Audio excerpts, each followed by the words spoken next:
I pull something out off the shelf and I hit shift sample, and it's slow, so there's a lot of lag.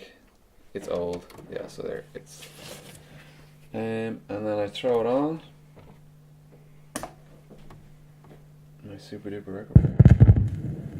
And I lower it down so I don't play. And you'll know when you look at a record where the darker grooves are, you'll know it's just one or two instruments. Okay, let's see that.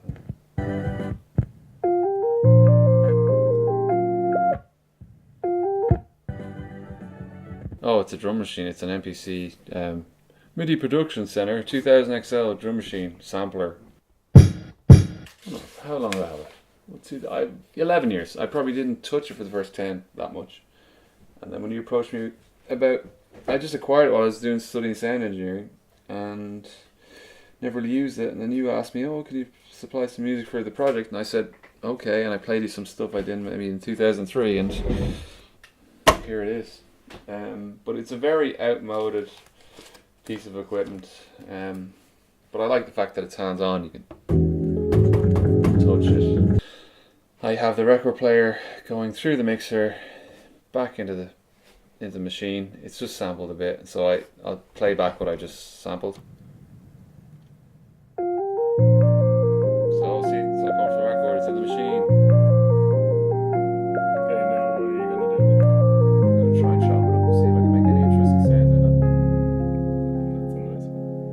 It's really no use. It's really no use. So I keep that. It's in there, so I go to trim. And here's my sound, and here's the frustrating bit, because all you can see is this crappy little sound wave. So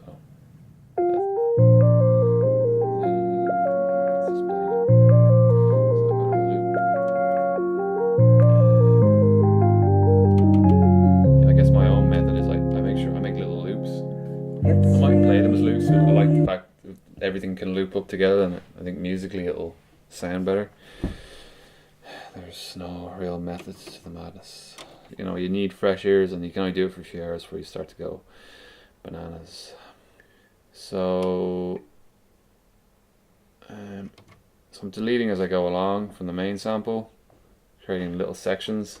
And what I usually do is just like very simply just find a drum loop and then start playing it over the drum loop, and it's very simple and it's great for editing, I'd imagine, because it's very simple music.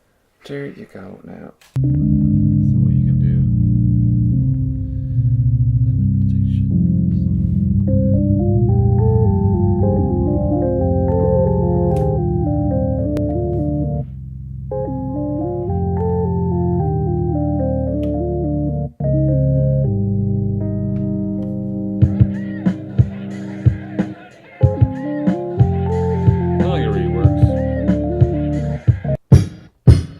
I sort of have to mix it. The process is really just experimentation. Listening to records and experimenting, and sometimes I could be here for 2 hours and nothing could happen, and then something might happen real quick when I sit down for a half an hour. Or I'll hear a sample, I'll go on another record, oh, I have that record, I could probably do my own thing with it.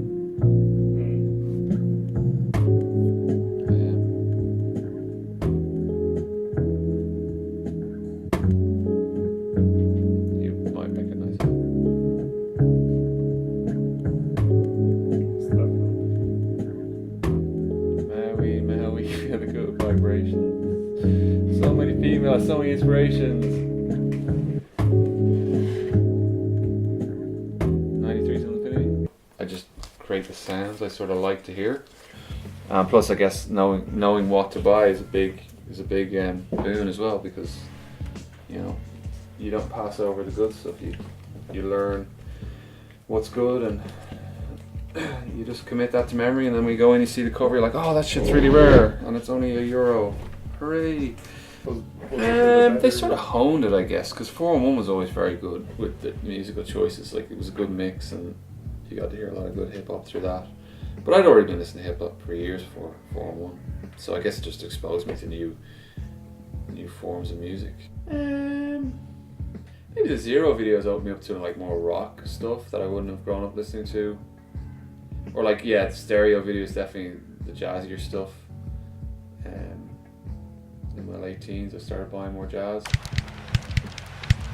I can't plan. I don't know, like I might have an idea of a record I want to sample, but then that might, like that one didn't happen. It's like I might come back to it, maybe something will happen. There's no plan.